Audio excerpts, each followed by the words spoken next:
Hey, I'm Rise, and let's talk about the beginnings of Mobile Suit Gundam.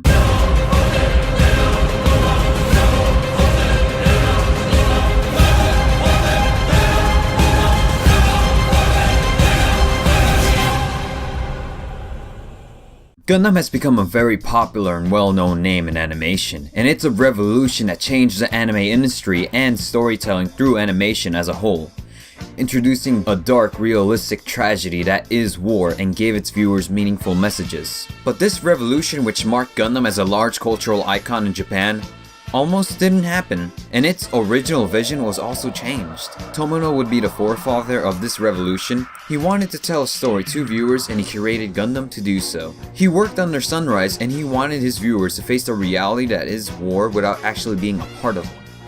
Tomino worked alongside mechanical designer Kunio Okawara for this project of his. During productions, one of the possible names for the show was actually going to be Freedom Fighter Gunboy, but it was later abbreviated into Gundam, and it stuck. One major concept within the show would be space colonies. These colonies are based on O'Neill cylinders. The design was created in 1976 in the book The High Frontier: Human Colonies in Space. Within their cylindrical walls, man tried to recreate his old environment as a new homeland for the human race.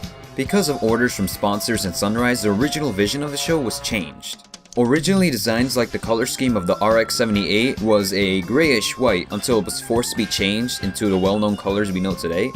This was in order to sell more toys, as it would look more attractive towards kids. This design would later be used on the RX-78 G3, closely resembling the original design. The next big change for the show is that it was actually going to be much darker, with Amuro being killed off halfway, leading to characters like Char to join Whitebase. This was later used by Tomino in the novelization of the show and followed his original vision more closely. Before Gundam, animes involving robots, known today as Super Robot, had more simpler stories such as just good versus evil, and the protagonist would be piloting an invincible giant robot to fight these, usually alien invaders, and save the day. But Gundam was different, creating a whole new genre, this genre being named Real Robot. Gundam would have people-to-people conflict where both sides had good people and that anyone's life could be taken away at any instant. These battles would have added realism, examples being nothing was indestructible, and these mobile suits and the weapons they carry would run on power sources and ammunition. April 7, 1979 marked the day of the first episode of Mobile Suit Gundam. It aired in Japan through the Nagoya Broadcasting Network. During its run, it actually had really poor ratings, and these ratings led to it being cancelled after its first 3 episodes. A likely reason for this is because it was a hard experience for viewers to take in. It was like nothing they had experienced before. It was a shock that this show was confronting them when they were only used to super robot shows. But this, as we know, didn't stop a show. Eventually it was toy sales which saved the show. Fans would increase those toy sales drastically, and these toys at the time were made by a company named Clover. This leads to sponsors allowing the show to be brought back to air for 43 episodes, which was still short of the original 52 episode plan. The series would come to win the Animage's Anime Grand Prix Award twice, in 1979 and 1980. Now, our story doesn't end here. Oh no, not at all, because this isn't where Gundam became famous. So prepare yourselves, and let's get into what happens next. Shortly after the original run of the show, Bandai would come to buy the rights to creating Gundam toys, but these toys were not the same kind of figures one would expect. But these were Gunpla, Gundam plastic models. Bandai would distribute these in the 1980s for a mere 300 yen, translating to around $3 American. February of that year, the show would also air in Italy, being the first place outside of Japan to air the show. Italy would come to continue this trend over the years and even get Gundam Wing before the States did. The true fame of Gundam came thanks to the movie trilogy.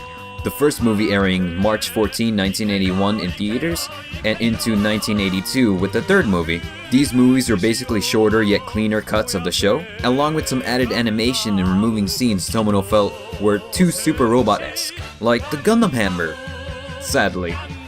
Other things which would be replaced were the G-Fighter for the more realistic Core Fighter, and Hayato's gun tank being replaced by a gun cannon later in the trilogy, as to remove the disadvantage of using it in space. The movie trilogy proved to be a success, and the popularity for the show skyrocketed, and this fame would continue to grow over the years.